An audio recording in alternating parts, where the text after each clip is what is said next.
देश में लोकतंत्र में सत्ता पक्ष विपक्ष दोनों की अपनी भूमिका है और नेता विपक्ष को पहले तो ये कहना कि आप इस विषय पे नहीं बोल सकते, हिंदुस्तान चीन के संबंधों पे आप नहीं बोल सकते, ये सही नहीं है। क्योंकि नेता विपक्ष को कोई विषय अगर देश हित में दिखाई देगा तो उस पर अपनी बात रखेंगे देश और सदन के सामने। और ये कहना कि इस विषय पे ना बोलो आप, और शासन की तरफ से रोक लगाना, और जो हमारे सत्तारूढ़ दल के मंत्री हैं, केंद्र सरकार के मंत्री, वो कई 5-5 मंत्री खड़े होकर और कह रहे हैं कि आप इस पर नहीं बोलो, आप दूसरा विषय बोलो। वो उन नेता विपक्ष को अपनी स्पीच कैसे दे सकते हैं? और उसके बाद नेता विपक्ष को दरकिनार करके कहना कि हम आपके बिना ही ये डिबेट कराएंगे। तो क्या विपक्ष रहित लोकसभा और विपक्षहीन लोकतंत्र आप चाहते हैं? तो फिर लोकतंत्र का क्या अर्थ है? इसीलिए लोकतंत्र के लिए भी काला दिन है और इस सरकार का लोकतंत्र विरोधी चेहरा भी सामने आया।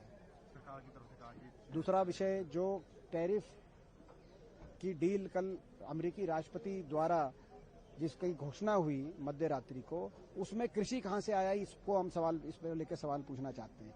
कृषि क्षेत्र में कहा जा रहा है, अमेरिका के एग्रीकल्चर सेक्रेटरी ने और अमेरिका राष्ट्रपति ने कहा है कि अमेरिका के किसान के लिए बहुत बड़ा ये एक सौदा है और अमेरिका के किसान का उत्पादन, कृषि उत्पादन हिंदुस्तान की मार्केट में 0 टैरिफ पे पहुंचाया जाए, ऐसा उन्होंने कहा। मगर हमारी सरकार को जवाब नहीं आया।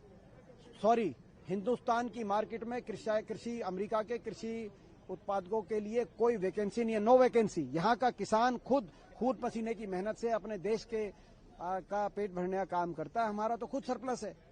ऐसे में बाहर से अगर आएगा तो उसका नुकसान देश के किसान को भी होगा, देश की अर्थव्यवस्था को भी होगा। हम इसका पुरजोर विरोध करते हैं। कृषि क्षेत्र के अंदर इस तरह से अमेरिका से प्रोडक्ट्स लाने का अगर कोई सौदा हुआ है तो वो सौदे की सारा मसौदा देश के सामने सरकार पारदर्शिता से रखे। किसान हित की अगर बात आएगी, हर तरह की लड़ाई लड़ी जाएगी। 3 कृषि कानूनों पे हमने पहले आंदोलन से लेकर और संसद तक लड़ाई लड़ी थी। हम दोबारा से लड़ाई लड़ेंगे अगर किसान की बात आएगी। Thank you sir.